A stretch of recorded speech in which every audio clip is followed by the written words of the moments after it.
Hey guys, Hey. welcome back. I'm Melissa. I'm Brandon. So if you haven't been on our page before, Brandon is a travel nurse and I'm his wife. We've been married for just under 2 years, and already in that time, we're from Pennsylvania, and then we've gone the whole length of the country. So we were making grounds pretty fast. So we do a lot of destination videos, but today we're not going to a destination, but we're going to show you a way that helps us travel and especially helps us save money on the road. We're going to show you how to turn your SUV into a campsite. Brandon really spearheaded this. He did everything for it, so I will let you take over and talk a little more about that. Yeah, so what we did was we decided to build a platform bed with storage underneath. What we are using it for is mostly for our adventures, our relocation with travel nursing, and it's gonna be a spot where we stay overnight, where we save on hotels and we can get more close to nature. And it kind of helps with our excursions, but it's not something that we'll be living in full time. So you'll see a lot of videos on different ways of doing this. I chose to do the platform bed because I felt that it gave the most storage for our car setup, and it also allowed us to be able to not set up and tear down our bed all the time. So we'll go through how to do it, but first we have to go to Lowe's to be able to get some supplies. So we'll show you how that goes.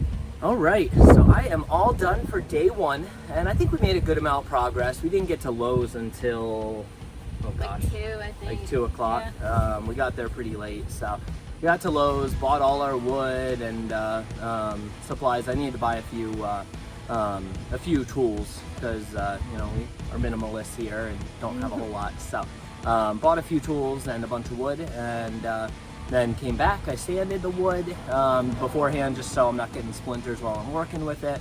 Just real rough sanding, and then got the dimensions and cut, and we have the back part of the box. I'll show you here in a second, but we have I split the box into a front and a back half, and the back half has all the pieces cut. They just aren't put together or finished sanding yet. And the front half, I have the pieces ready to be cut and sanded. So not too bad for day one. Everything ended up being a little bit more than we expected. We were hoping more for like a $200 range, and it was probably like $350, $400. Yeah, but that includes all of does. our tools, so you know. Yeah. Right now lumber is really expensive, so it wasn't too bad. But yeah, we're excited. We'll flip it around and show you here in a second.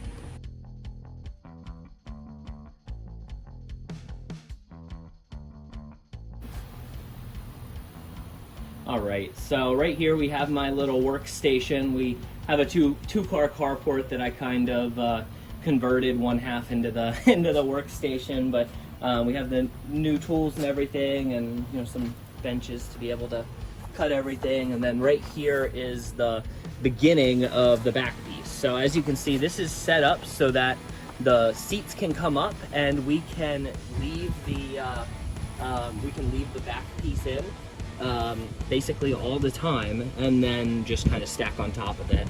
And the drawers will go underneath, and we'll probably, I haven't totally committed to it yet, but we'll probably put a little flap up here to fill in this empty spot, and then drawers underneath. Should give us a good amount of room. And then up top we'll have a T-piece so that we can still access everything underneath, but we'll show you that whenever it's done.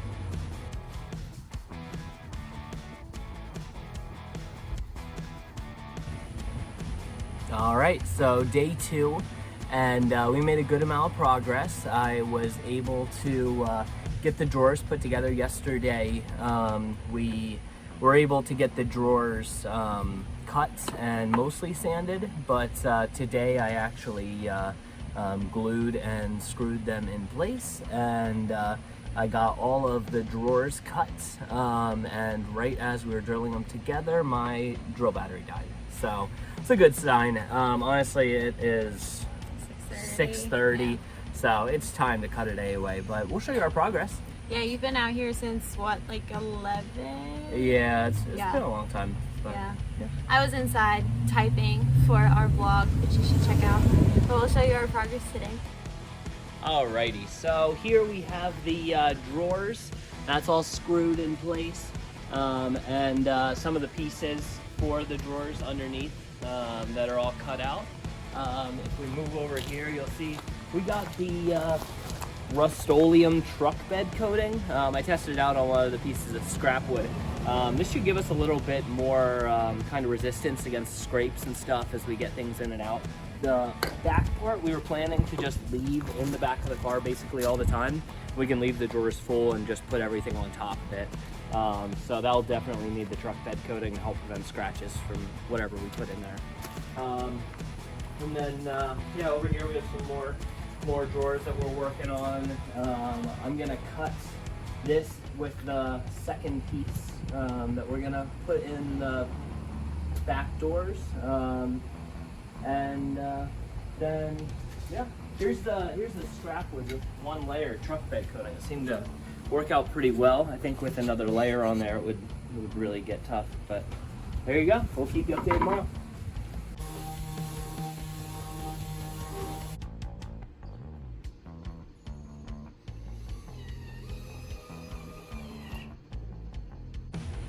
All right, YouTube, so day 3, and we have finally finished the platform.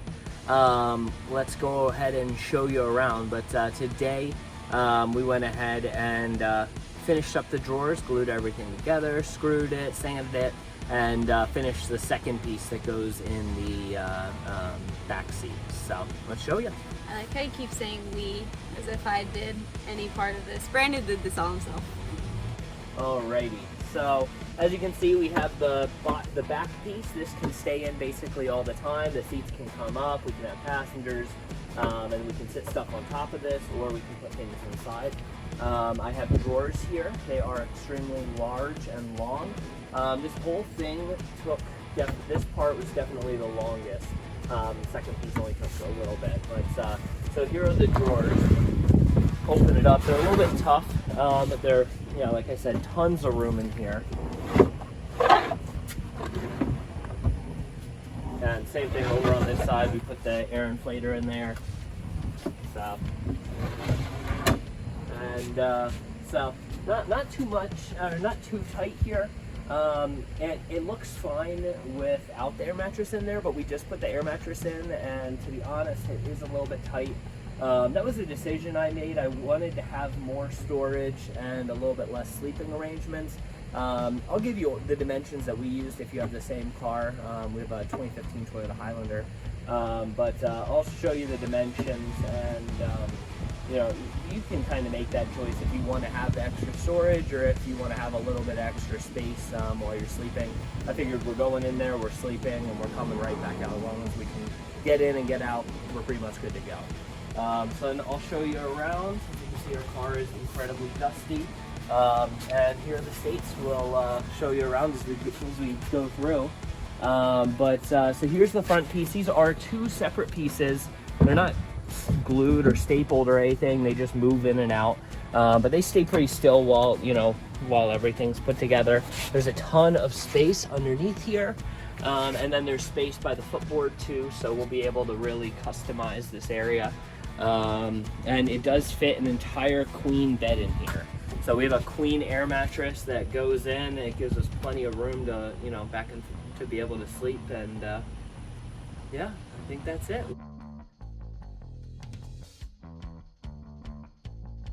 So I showed you guys the drawers. These are really cool because they offer all kinds of storage. We can have the bed on top, and the storage is always accessible.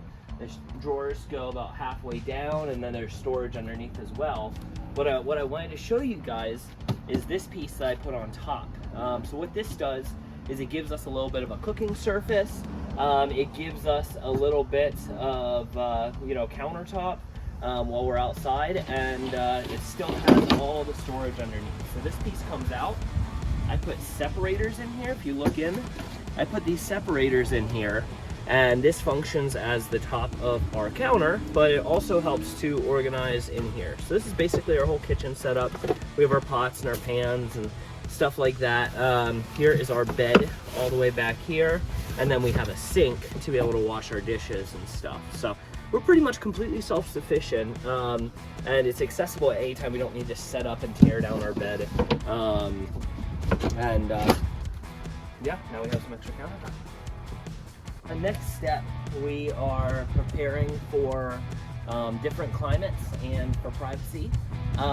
So we bought this Reflectix here. I'll pull one out of the windows. And the idea is with this is to keep the heat in the winter, and in the summer, I don't know if it will be used as much in the summer. We'll kind of see.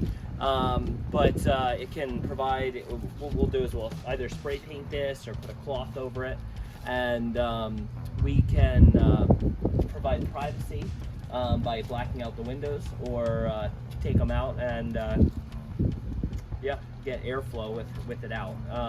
So I don't think we'll use it a whole lot in the summer, but definitely keep the heat in the winter. I hear it makes a pretty big difference. This was maybe 20 bucks for a large roll right here that I got off Amazon. And you can see it definitely gets it dark in here.